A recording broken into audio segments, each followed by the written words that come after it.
Já parou para perceber que a maioria dos hábitos que temos e das atividades que realizamos dependem da eletricidade? Da primeira ação da manhã em desligar o despertador de nossos celulares ou o relógio de mesa, se você curte uma vibe um pouco mais retrô, até o momento que ligamos o ventilador ou o ar-condicionado para termos um sono tranquilo em uma noite quente de verão. A energia elétrica tem ocupado um espaço cada vez maior na vida das pessoas. É quase impossível imaginar nossas vidas sem ela, não é mesmo? Mas é claro que, como diria o tio Ben, com grandes poderes vem grandes responsabilidades. O impacto de um planejamento energético mal feito pode gerar prejuízo para o bolso de todos os brasileiros. Por isso, é necessário entender bem as variações do consumo de energia, como por exemplo, será que existem períodos do ano que o consumo é maior? Será que o consumo e a geração variam da mesma forma? O consumo está crescendo com o passar do tempo ou está decrescendo? No Brasil, há diversas fontes de energia que dependem de fatores climáticos, como a chuva, o vento e até mesmo o sol.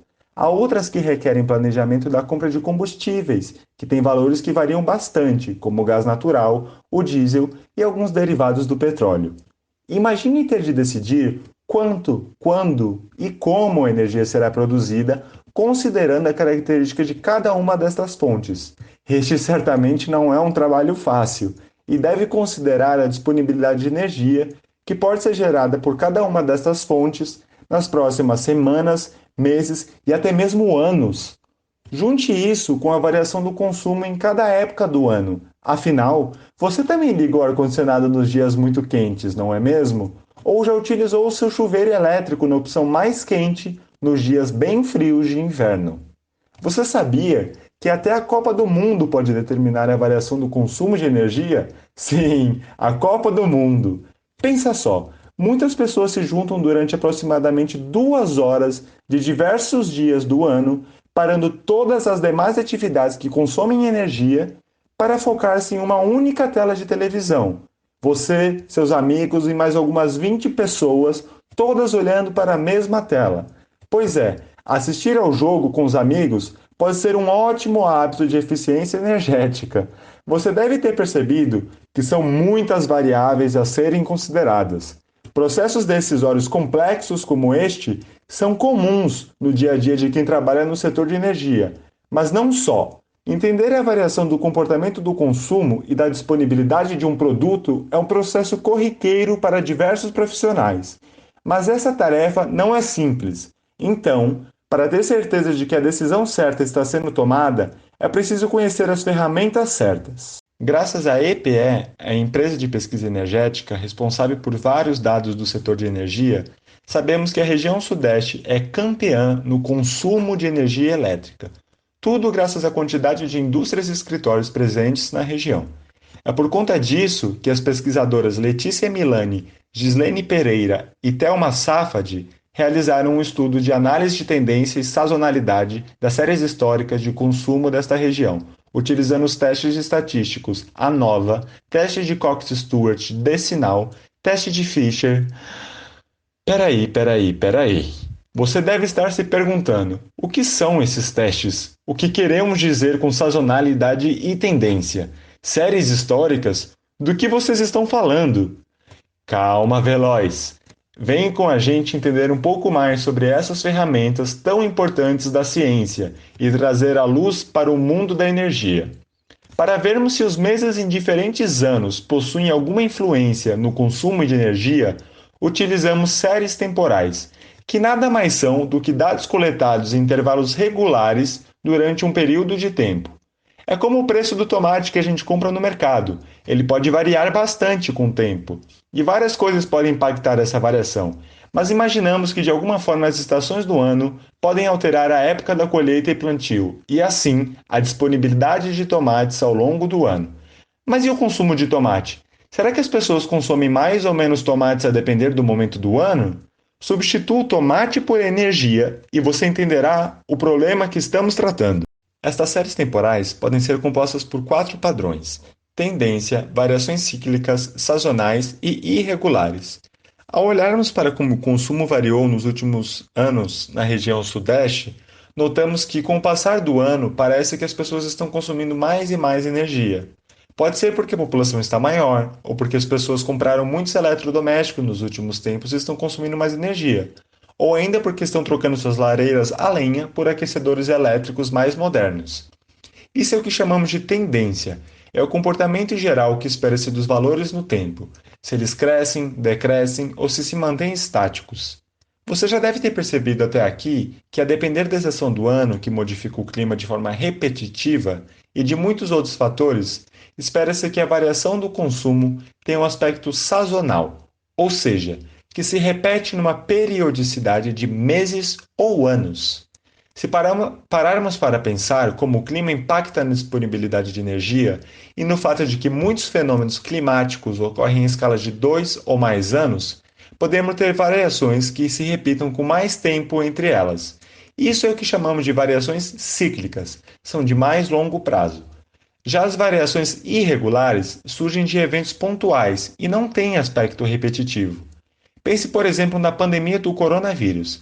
As pessoas mudaram muito seus hábitos diários, onde trabalham, como, quando. O impacto disso é uma variação do consumo de energia, uma variação que não era prevista antes e que foge à regularidade do comportamento comum. Logo, é uma variação irregular.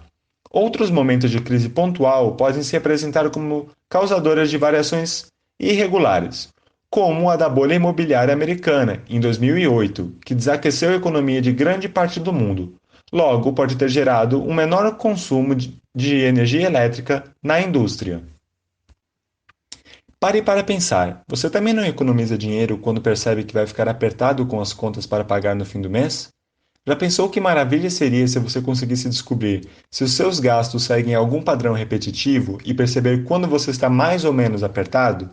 Seria muito melhor para se planejar e para conseguir escolher o que fazer com seu dinheiro, certo? Mas como você pode ter certeza de que os seus gastos realmente se repetem e que as repetições dos últimos tempos não foram apenas uma variação irregular? Nada disso seria possível se não fosse por testes estatísticos que nos permitem analisar se as variações são realmente sazonais. Para ver se realmente isso acontece, decidimos realizar a análise de regressão com os dados. Com isso, conseguimos chegar a um resultado parecido com o das autoras. Portanto, de fato, existe tendência e sazonalidade dos dados. O curioso é notar que os hábitos de consumo podem variar ainda a depender de qual tipo de consumidor estamos falando. A indústria e o comércio não têm os mesmos exatos hábitos e variações que nós, consumidores residenciais, apesar de o setor comercial se assemelhar um pouco. Então, para entender por que as variações do consumo se dão ao longo do ano, é preciso visualizar como cada um desses componentes impacta o consumo total e se comporta ao longo do tempo.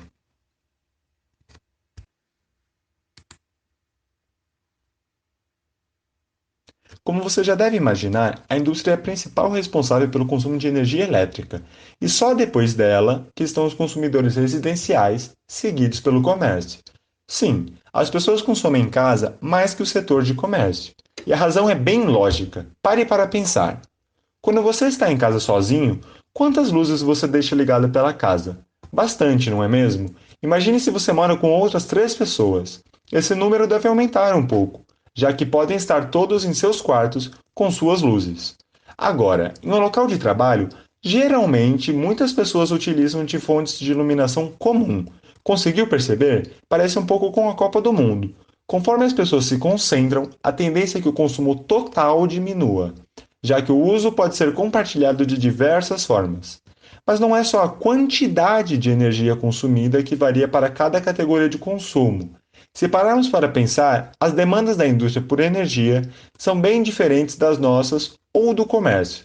Enquanto as residências e o comércio apresentam valores elevados de consumo no verão e baixos consumos no inverno, a indústria tem seu máximo consumo nos meses de julho a novembro.